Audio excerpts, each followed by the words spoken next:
é normal. E diz aqui em Atos 9, no capítulo 9, versículo 1, que fala de um homem chamado Saulo.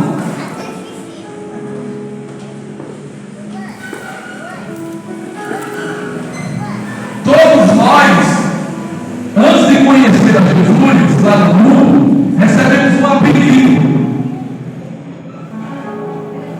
Tem muita gente lá fora que é conhecido não pelo nome, mas pelo apelido. Louvado seja o nome do Senhor.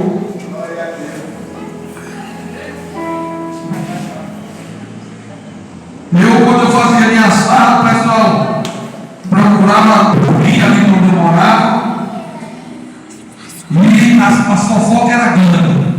Que eu bebia, zoava. E o povo dizia: olha, ele não vai agora não, porque ele está vendo de outro ainda. Chegou de madrugada, está tocando violão aí no lugar e aquela coisa toda. Mas quando nós conhecemos a Jesus, ele muda o nosso nome, o nosso caráter, o nosso interesse, aleluia, a maneira de andar, a maneira de se vestir, a maneira de se comportar. Tudo isso o Senhor faz nas nossas vidas quando nós passamos a conhecer o Senhor de verdade. Aleluia! Onde é que o Daniel mora? O pastor Daniel, ele mora ali. Inclusive, a minha vida foi alcançada através da vida de homem de Deus. Mas antes era um cachaceiro, eu cheguei meu onda, está bêbado, não vai agora não.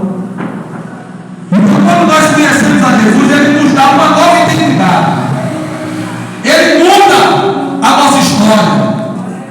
Vai ter lugares que você vai chegar e a pessoa vai lhe olhar mais de meia hora, dos pés à cabeça, e você não vai entender nada.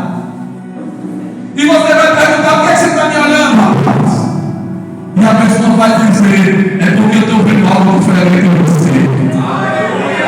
Eu vejo o Espírito de Deus em você. Glória a Deus. Quando eu me converti, eu fui caminhoneiro 10 anos. E eu cheguei na casa de um caminhoneiro em Tucano, confinado 1000 móveis, lá de Caldas do Jogo. Era 5 para 6 horas da manhã, batemos o pau na porta do homem. Quando o homem saiu da porta, que ele me viu, ele parou. E ficou mais de 1 hora estatalado, sem dizer uma palavra, ele matando o homem. E eu não entendi nada. E ele olhava, viu o menino, conversava com ele, e ele não dizia uma palavra. Aí quando ele conseguiu falar depois de uma meia hora, ele olhou para mim e disse: Daniel, o que aconteceu com você? Aí eu disse: nada. Olha o medo veio aí. Ele não estava entendendo o que ele estava vendo. E o que vai acontecer com você, rapaz? Você está diferente de todo, o medo veio. E ainda é caminhoneiro? E você faz o que agora? Em cima de Jesus Cristo na família. Aí é por isso que você está diferente. É por isso que o seu semblante vai mudar. Porque você agora serve o mesmo Deus que eu sirvo. E isso alegra o nosso coração e serve como testemunho para o coração daquelas pessoas que me conheciam e sabiam como era a minha vida. Então a Bíblia começa aqui em Atos 9, versículo 1, dizendo: e Saulo, respirando ainda ameaça de morte contra os discípulos do Senhor, dirigiu-se ao sumo sacerdote. Começa dizendo: Saulo, respirando ainda ameaças de morte. Irmãos, quando nós entregamos a nossa vida a Jesus, o estudo que a gente vai ser pregado aqui hoje, para você não esquecer nunca mais.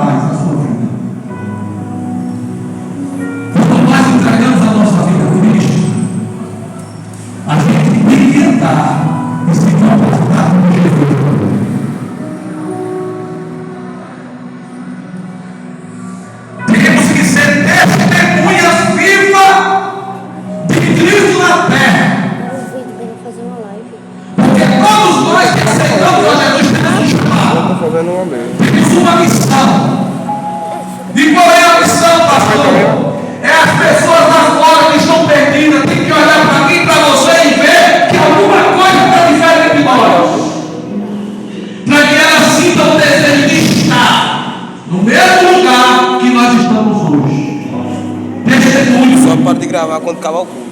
Quando Jesus me chamou, ele sabia que essa cidade me conhecia.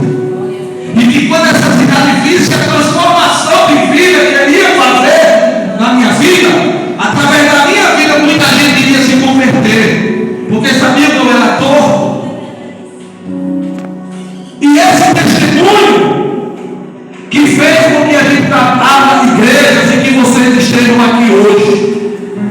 Mas se amanhã, depois de comportar como um pastor irresponsável, como um pastor que faz coisa errada, vocês não estarão mais sentados aí. Porque o meu testemunho de vida, o pregar e o viver, tem que estar o tempo todo presente na minha vida. Porque não adianta eu pregar aqui e lá fora eu fazer tudo diferente.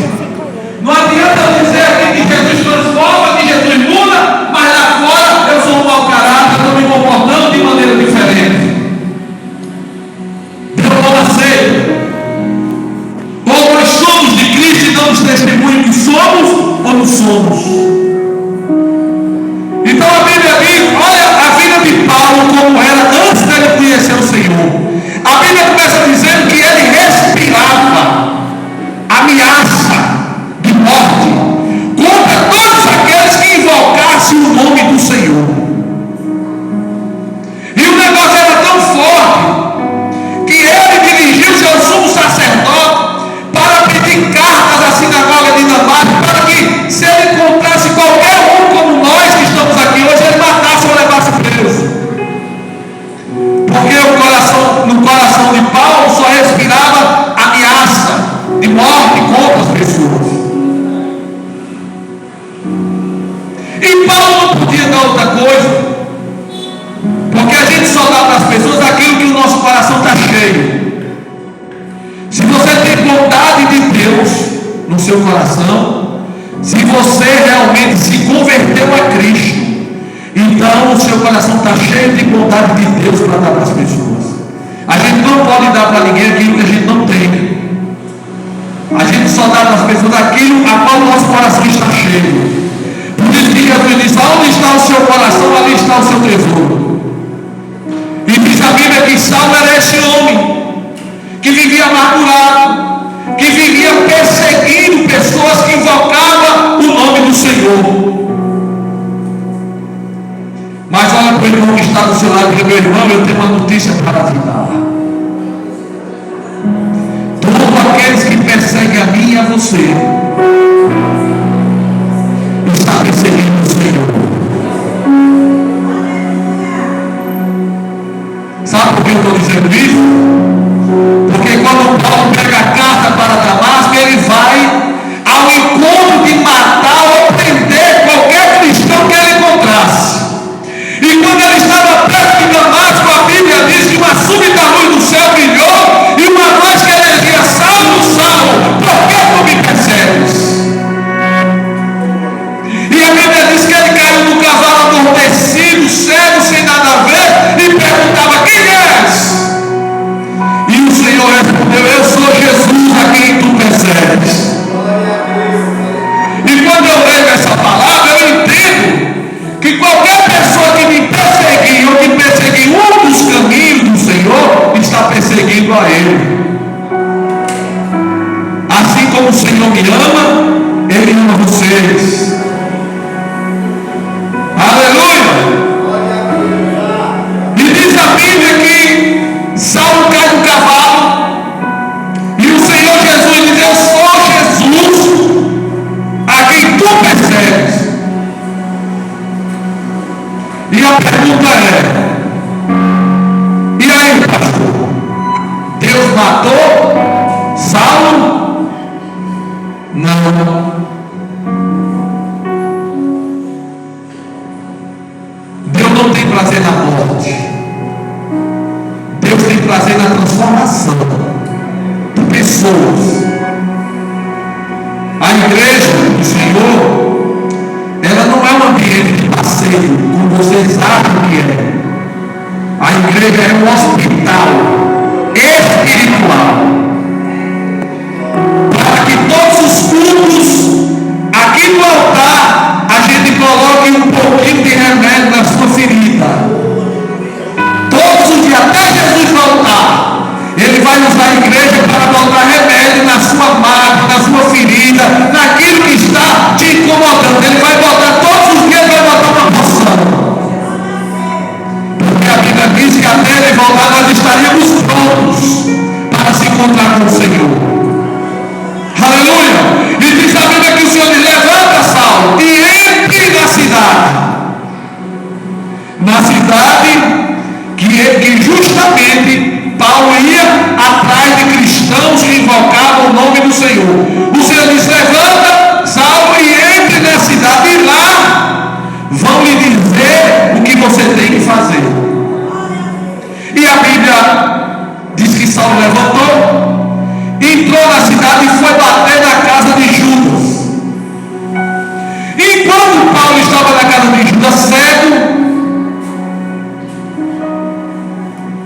não está usando, se preocupe com ele, porque Deus está trabalhando.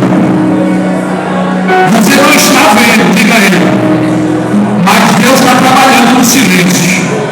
Aleluia! Enquanto você está aqui adorando, Deus está na tua casa. Enquanto você está aqui adorando, Deus está na tua família. Enquanto você está adorando, Deus está curando feridas nessa noite. Enquanto você está adorando, Deus está abrindo portas onde não há portas. Louvado seja o nome do Senhor Jesus Cristo. Enquanto Saulo está na casa de Judas, o Senhor está na casa de Ananias. O Senhor Jesus Cristo falando com Ananias, dizendo: Ananias, levanta, vai na casa de Judas, que lá tem um homem chamado Saulo, e ele está orando. Há pouco tempo atrás ele estava fazendo o quê? Perseguindo, com ódio no coração. Mas quando ele encontrou com Jesus, o coração quebrantou, e ele agora, em vez de estar perseguindo o povo de Deus, ele estava fazendo o quê? Orando. Vai lá, Ananias, e coloque a mão sobre os olhos para que ele volte a enxergar. Aí Ananias questionou a Deus: Senhor, muito tenho eu ouvido falar deste homem. Esse homem persegue os teus, todos aqueles que invocam o teu nome. Ele quer matar ou prender, Senhor. A Bíblia não diz isso que eu vou dizer, mas eu vou fazer aqui uma. O Senhor olhou para mim: vai, Ananias, vai lá, porque eu quero mudar o nome dele. Ele não vai ser chamado mais Saulo, não. Agora o nome dele é Paulo. Deus muda o nome de quando a gente aceita ele como Senhor e Salvador. E no final da vida, quando nós partimos dessa terra para outra, lá na glória, também receberemos outro nome. É a Bíblia que diz que o Senhor irá dar outro nome a nós lá. Seremos coroados e recebemos outro nome. Aleluia! Vai lá, Ananias, porque eu vou mudar a vida de Saulo. Ele está orando, e agora eu mostrarei a ele o quanto lhe importa sofrer por amor do meu nome, por amor da minha palavra. Vai lá, Ananias, vai lá, vai colocar as mãos sobre os olhos dele, para que ele volte a enxergar.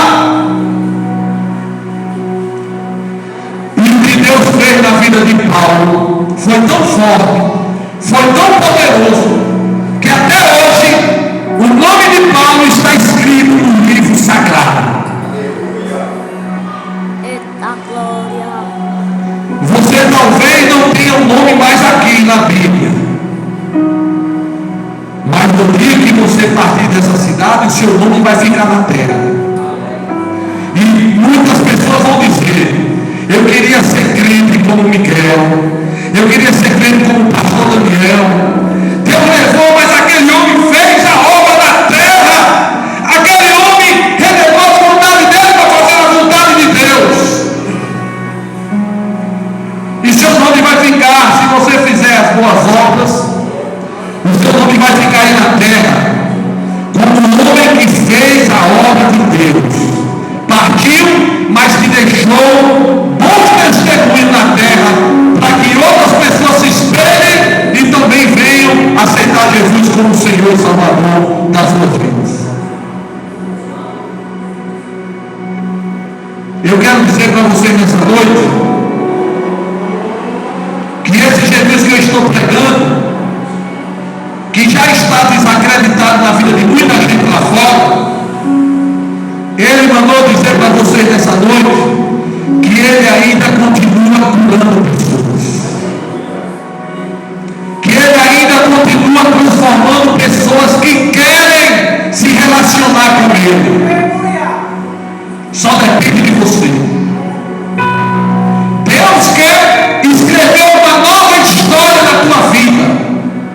Ele quer rasgar aquela página velha de tropeço, de luta, de derrota, e Ele quer fazer na sua vida como Ele fez na vida de Saulo. Deus, Ele quer mudar o teu nome, Ele quer mudar a tua identidade, Ele quer mudar o teu deitar, o teu levantar, o teu comportamento, o teu interesse. Ele quer te dar uma vida nova. Só depende de você dizer: Jesus, eu quero.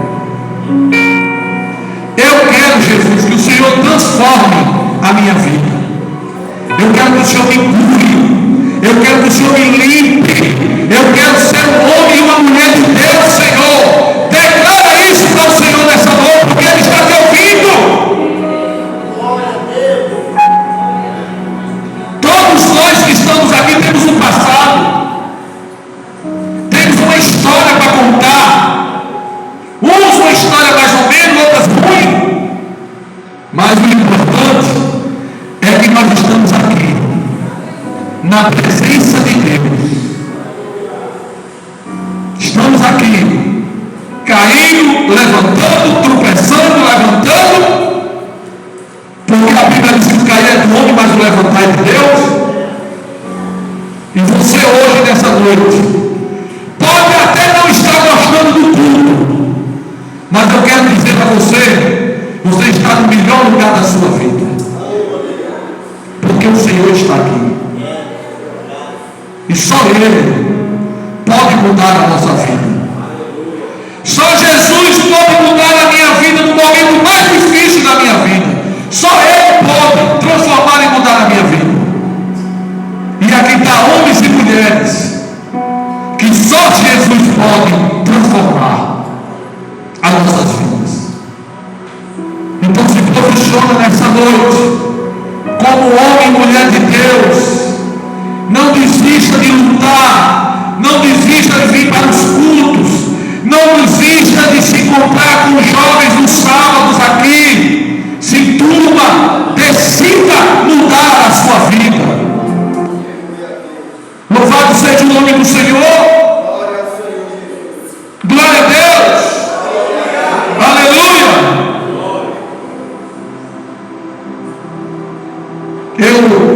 Essa noite, quando eu olho para essa igreja, com as pessoas sentadas aí, eu olho para você e digo: Senhor, muito obrigado por essas ovelhas que aqui estão nessa noite. Eu olho para Deus. Talvez você não saiba o que é um coração de pastor.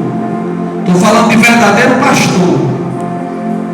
Não é de pastor meia boca, não. Estou falando pastor, a qual recebeu um chamado de Deus e está cumprindo ele sem mentira, sem roubalheira, sem enganar as pessoas para pedir dinheiro. Povo não, que está cumprindo o chamado de Deus, pregando a verdade, pregando não o que vocês querem ouvir, mas o que vocês precisam ouvir para ter a vida transformada.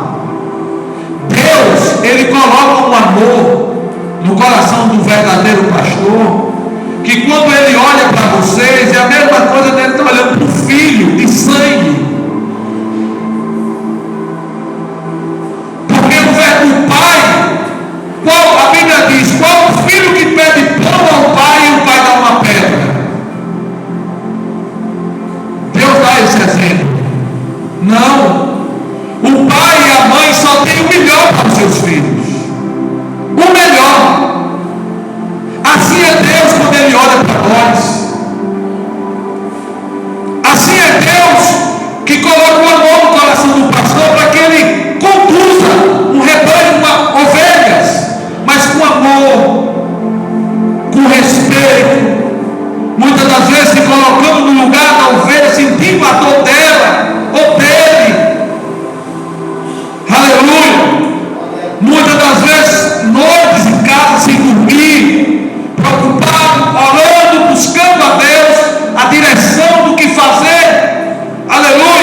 sinto dor, eu passo noite às vezes sem dormir. A vida de quem toma conta de igreja, a vida de um pastor chamado pastoral, é árduo, é doloroso. Por isso eu já tentei correr umas 3 vezes ou 4. Oh, pastor, você correu por quê? Porque homens maiores do que eu na Bíblia, como aquele que nós vamos buscar na caverna, Elias correu, porque ele não suportava mais, entrou na caverna e se escondeu, porque ele não suportava mais. Mas Deus mandou um anjo lá, levando pão e água, de Elias, levando, porque a sua jornada só está começando. Eu já passei com a igreja com mais de 40 membros no bairro das Populares. Foi o meu primeiro ministério, foi lá. Eu já entreguei para outra igreja porque eu não suportei. Eu não aguentei o povo. E foi 2 alegrias que eu tive naquela época. Uma quando eu abri a igreja e outra quando eu passei para outro pastor tomar conta. Eu saí, não olhei nem para trás, sacudi a poeira dos pés, eu digo, nunca mais eu tomo conta de igreja. Mas não teve jeito. Tentei me esconder, corri para um canto, corri para o outro, entrei debaixo da cama, entrei no guarda-roupa e Deus atrás. Não adianta, meu filho, você vai correr, mas eu vou lhe buscar. E não tem como eu hoje aqui de novo, tomando conta de gente de novo. Não tem jeito. Quem tem o chamado de Deus, você pode até passar um tempo parado, mas Deus vai lhe buscar. Não tem como correr. Mas eu louvo a Deus, porque hoje eu vejo minha família aos pés do Senhor. Está meu filho ali que prega, está minha filha ali sentada, está minha esposa aqui, minha mãe, minha família, e tem vocês também que são minha família. Aqui é uma família, é uma comunidade evangélica, é uma família. Todos nós aqui somos uma família e ninguém aqui é melhor do que ninguém. Eu não sou diferente de vocês em nada. Deus não faz essas missões de pessoas. Nós somos iguais perante a Deus. Quando Ele olha para nós, Ele olha por igual. Ele olha por igual. Louvado seja o nome do Senhor. E eu tenho uma pedida de irmão nessa noite. Em nome do Senhor Jesus, ore pela minha vida, ore pela minha família, ore pela igreja que vocês congregam. Não é fácil não. Ore para que Deus lhe fortaleça cada dia mais. Ore pelos pastores, ore pelo ministério. Não critique os pastores de vocês. Se coloque no lugar, como muitas das vezes nós se colocamos no lugar das pessoas. Não é fácil tomar decisão, não é fácil cuidar de pessoas que pensam diferente de você, é difícil.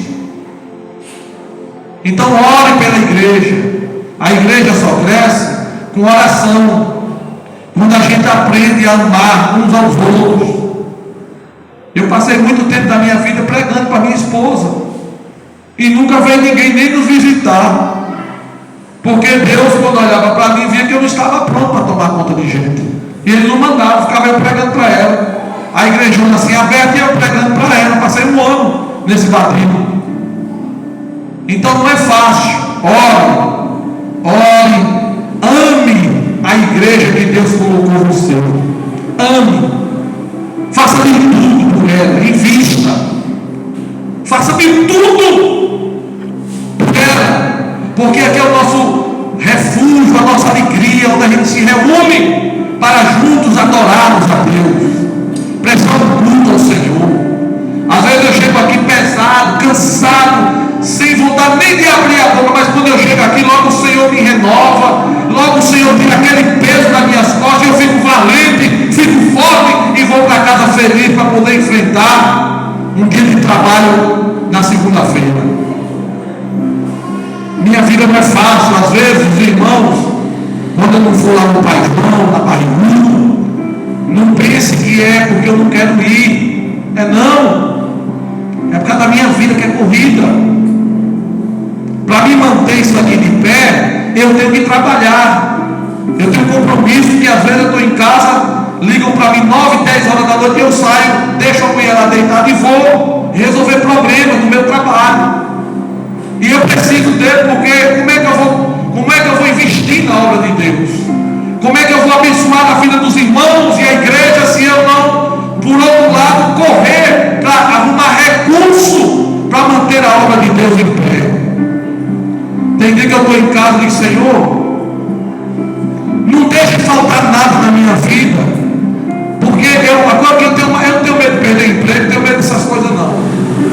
Eu tenho medo é da casa de Deus, sabe, pastor? Eu tenho que ter um cuidado para manter as contas da casa do Senhor em dias, tanto daqui como as de lá. Você não sabe a correria minha que é para mim poder atrás de recursos para manter a obra de Deus. A minha preocupação é com a obra. Então minha vida é corrida. Hoje, no domingo, à tarde, depois de 1 hora, é um tempinho que eu tenho para eu deitar na cama mais a mulher e dormir até 3, 4 horas.